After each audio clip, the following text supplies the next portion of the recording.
Дорогие друзья, доброй ночи. Разбираем события в Ингушетии. Три новости. Новость номер один. Власть Ингушетии отказалась согласовывать два митинга. И по сути получается, что ингушские власти обманули митингующих, которые 27 числа после столкновения с правоохранительными органами разошлись именно потому, что им было обещано, что через 5 дней митинги возобновятся. И поэтому они оттуда ушли. Это первая новость, в ней нет ничего неожиданного. Вторая новость. Ушел в отставку глава МВД Ингушетии. Видимо, эта отставка связана с переходом батальона патрульно-постовой службы на сторону митингующих. Этот факт уже доказан юридически, везде прошел. 19 сотрудников было уволено, те, которые из батальона проявили наибольшую активность. И третья новость. Ингушские активисты получили отказ на проведение референдума по границе с Чечней. Избирком Ингушетии к чему-то там придрался, к каким-то мелочам, каким-то там крючкам, закавычкам. И по формальному признаку, еще раз подчеркиваю, по формальному, а не по сущностному признаку отказал ингушским активистам в проведении такого рода референдума. Поэтому что сейчас происходит в Ингушетии? В Ингушетии происходит откат назад. В Ингушетии происходит реакция. Вот примерно то же самое, что происходило в России в 1905 году, когда революция была подавлена. Были долгие годы реакции, долгие годы борьбы с инакомыслием, долгие годы борьбы с подпольными движениями, и потом грянули две революции. Сначала февральская, потом октябрьская. И государство стало совсем другим.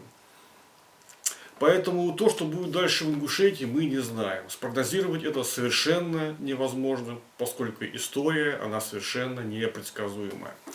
И еще один маленький довесок.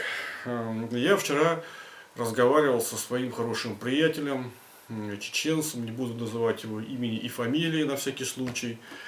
И он мне сказал следующую вещь. То есть высказал свои соображения, что происходит в Ингушетии и почему это происходит.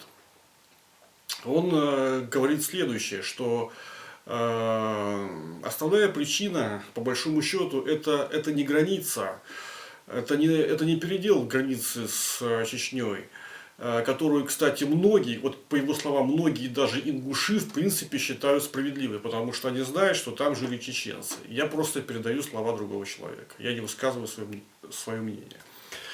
И народ возмутился не потому, что там нефть нашли или что-то еще, а народ возмутился, ингушский народ, по той простой причине, что это было сделано за их спинами. То есть у них не спросили, с народом не посчитались. И основная причина, по мнению этого чеченца, моего знакомого, это вовсе не передел границы с Чечней, а это деньги. И он пояснил, что имеет в виду.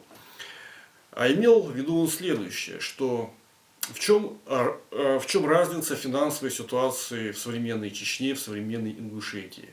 В Чечню деньги вливаются, а через Ингушетию деньги отмываются. Вот в чем разница. В Чечню и в Ингушетию из федерального центра поступают огромнейшие финансовые влияния.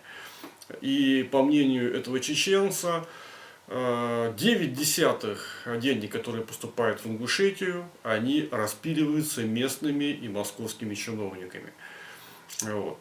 А в Чечне такого не происходит. Кадыров поставил дело так, что да, конечно, он сам очень богатый человек, и все это знают. Но он поставил дело так, что большая часть денег все-таки остается в республике. Республика строится столица, она уже похожа на мегаполис. Построена огромнейшая мечеть, шикарнейшая в центре Грозного. В Магасе, в Ингушетии мечеть до сих пор построить не могут, нет денег. То ли они исчезли, то ли их там распилили, то ли их украли. Вот. Поэтому По мнению этого чеченца, да, вот все эти события, они связаны именно с тем, что ингуши видят, да, что в соседней Чеченской республике у братского войнавского народа дело обстоит совершенно по-другому. И они хотят, чтобы в их республике тоже дело обстояло так же, чтобы большая часть денег, которые приходят из федерального центра, чтобы они оседали в республике, именно в республике, чтобы шли на общественные нужды, они распихивались по карманы федеральным и местным чиновникам. Вот почему поднялся этот бунт. Еще раз подчеркиваю, что это не мое личное мнение, это мнение постороннего человека. Я просто его озвучиваю, и я надеюсь, что эта информация не будет воспринята как фейковая новость. Это не новость, это просто-напросто размышление. Итак, будем наблюдать, что будет происходить в Ингушетии в ближайшие дни, в ближайшие недели, в ближайшие месяцы. Будем надеяться, что все-таки митингующие и протестующие ингуши добьются своего и будут пересмотрены те вещи, которые они хотят пересмотреть, но будет это сделано мирным демократическим путем. Мы все очень на это надеемся. Спасибо за внимание.